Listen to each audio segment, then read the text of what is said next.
What is up and welcome to another edition of Worth a Watch with me, Anthony Flores. This is going to be my review for A Million Ways to Die in the West. You know what, Brian, I don't think I'm going to like this movie. I'm just not going to like it. I'm going to do a very shitty Stewie impression, and I'm just going to be here doing nothing but this shit. Well, Stewie, I believe that you're going to be wrong on this one. Oh, really, Brian? Oh, really? You know what, guys? What are y'all talking about here, eh? Oh, Christ, it's a new Seth MacFarlane movie. Yeah, I got nothing. Wow, that was awful. But yes, A Million Ways to Die in the West. Oh yes, they gave this at the premiere to tweet about the movie, and I did. All stupid Family Guy impression intros aside, I very much enjoyed this movie. I gotta say, Seth MacFarlane, I'm a big fan of his. I love Family Guy. I definitely very much love Ted. While that movie was definitely more high concept, this is definitely more straightforward spoof and parody. And through the eyes of Seth MacFarlane, of course, it is the story of the Old West through his eyes, of how terrible it is. There's literally a million ways he could count to die.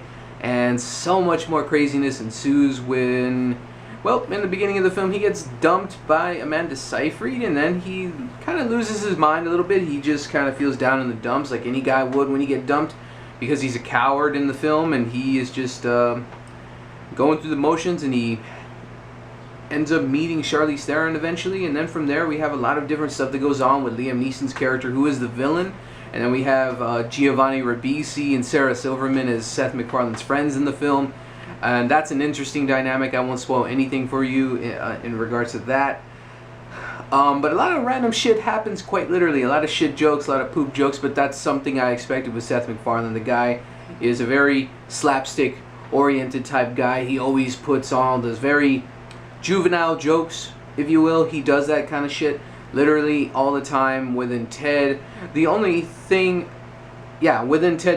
comparison I can give between this and Ted is the fact is he didn't use that, I think hardly at all, cutaway jokes where he just would be, remember that time when, and then it cuts to a joke.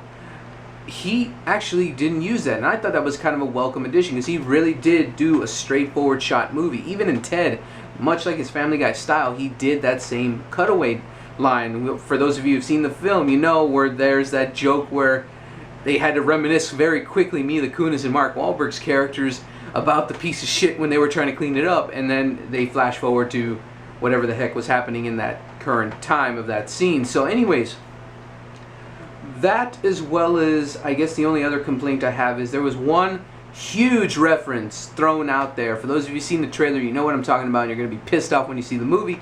There was an awesome cameo in this, and they spoiled it in the trailer. I couldn't fucking believe they did that shit. It was still awesome to see, and there was a little bit more to it.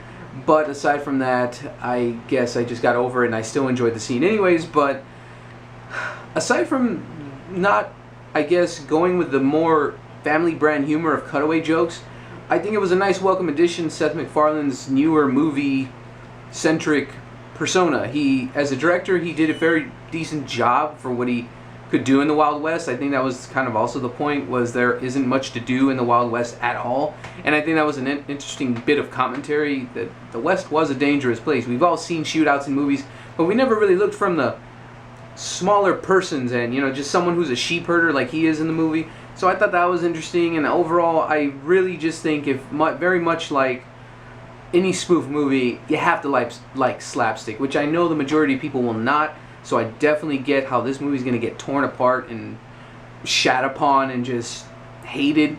This is definitely better than a shitty Adam Sandler movie as of late, so I will say that. So for those of you who are thinking this is just another slowbrow movie, it's got its humor and its smart qualities to it, so I definitely still think it's got some very rapid-fire, quick wit that Seth MacFarlane is known to dish out in these movies, and just giving us jokes. And there's a lot of huge laughs. I had a good time with this film. I very much enjoyed it. And as I said, everyone in the cast did such a great job in portraying these Western type characters.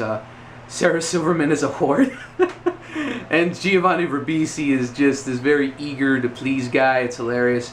And just a slew of cameos as well. I think I mentioned that. But anyways, Good stuff. I very much like this movie a lot. This is hands down my favorite comedy of the year. There hasn't been too many good comedies this year if I really think about it, but I really much enjoyed this one. And I love a good, smart, intellectual comedy like, I don't know, the fucking Coen brothers or something when they do smart comedies, stuff like that.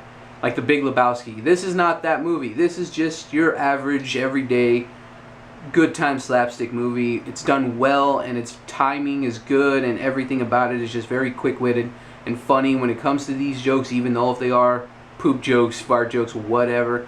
I still defend this movie because I had a good time. I laughed a lot. I very much enjoyed it, and I recommend it for those of you who do enjoy Seth MacFarlane's brand of crude, over-the-top humor and slapstick. If you don't like any of that stuff, and if you hated Ted, just obviously, and if you hate Family Guy, well, don't watch this movie, you motherfucker.